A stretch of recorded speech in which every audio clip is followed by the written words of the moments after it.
Hey, thanks so much for finding the video. Do us a favor. If you haven't done so yet, please subscribe. Be sure to leave your comment. We love to interact. Enjoy the video.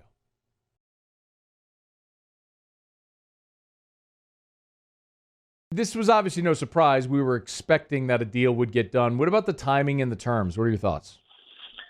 The terms are basically what I anticipated. You knew he was going to get the maximum of any right tackle in the NFL because he's the best right tackle in the NFL, in my opinion. And so it's rightfully deserved.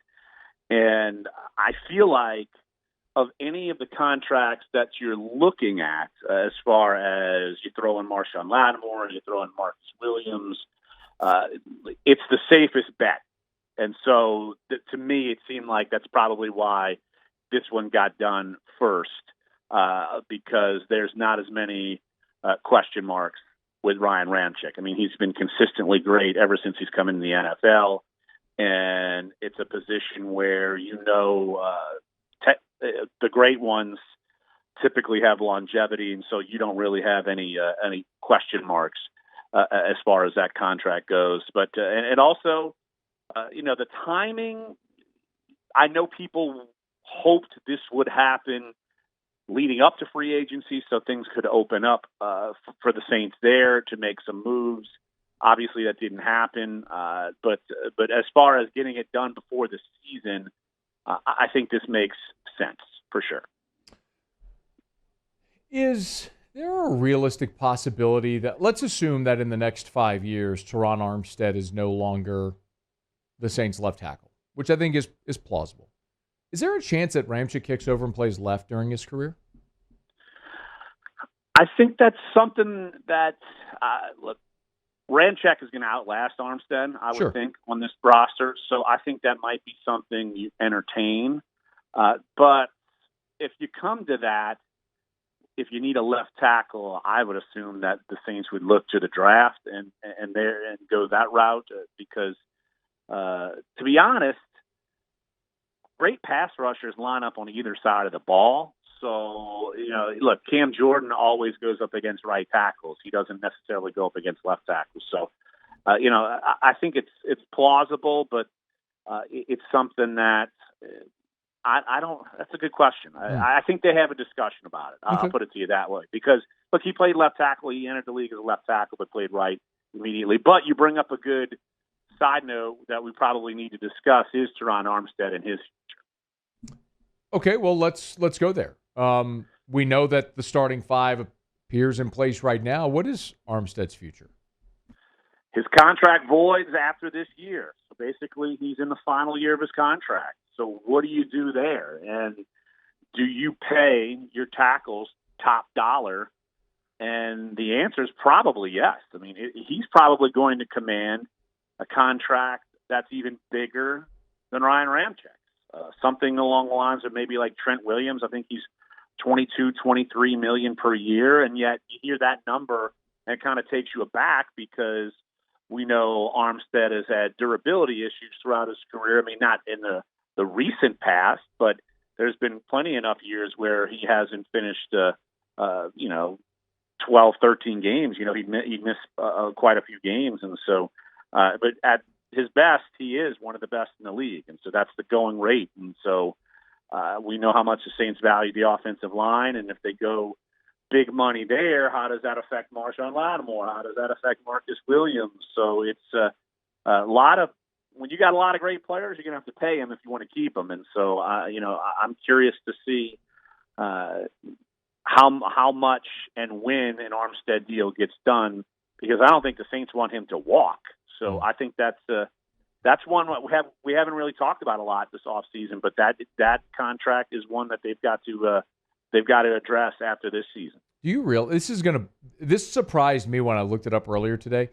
By the way, do you know offhand how old Terron Armstead is? I'd like to say 28, 29. He's 29. Okay. I assumed he was over 30. All right, because Ramczyk's 27. So I'm surprised that they're so close in age.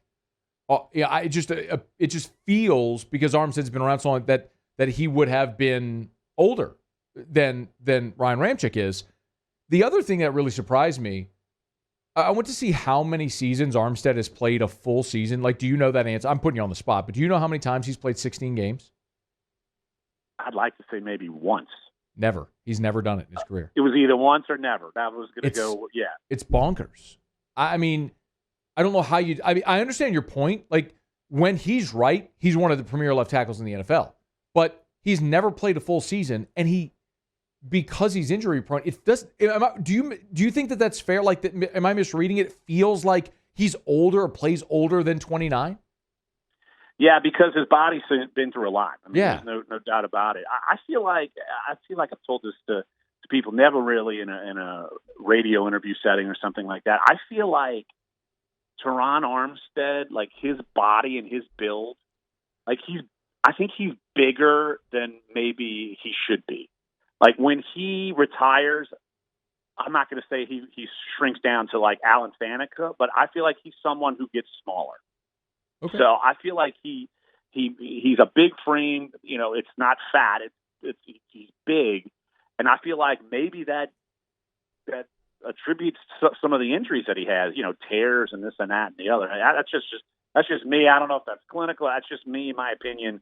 I feel like the wear and tear almost kind of ages him. And then when you think about it, how that they're so close in age, it's so weird because Ramczyk was drafted in 2017 and Armstead was drafted in 2013. Right. So it's definitely you wouldn't think that they were as close in age as they are. I should clarify. So I just looked up his birthday. Terron Armstead's going to be 30 next month, like at the end of July. So they're closer to 3 years apart, but still, like for one guy to be 27 and the other 29, but 4 years apart in the league, it feels they feel so much more opposed now. Anyway, that's not really where I intended this to go, but you led us there, and it isn't a bad conversation.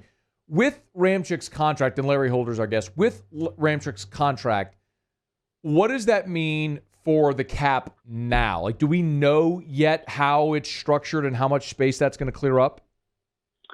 I don't know exactly the structure, but from some of I'll say the guy who runs over the cap. I'm blanking on his name, but it sounds like that he would drop his salary by almost $5 to $6 million this year. So it gives you space to be flexible if you want to make a move, whether it's sign a veteran off the street, make a trade, and absorb something. So it does cut that base salary of what it would have been about $11 million. It sounds like it would cut it in half.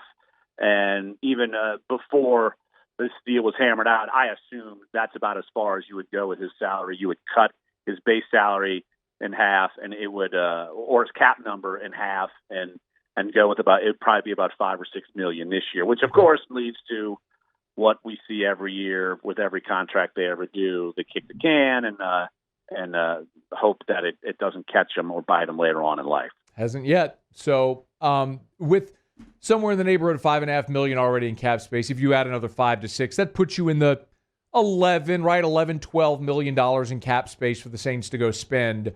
We've talked about this a good bit, Larry, but as we get closer to training camp, what's the target? Who is the target that the Saints look at this point? I mean, it's got to be someone on the corner market. I don't think there's any question about it. They don't feel comfortable with what they have right now, and they have to have some sort of body come in. How much do you want to spend? I think that depends on the player.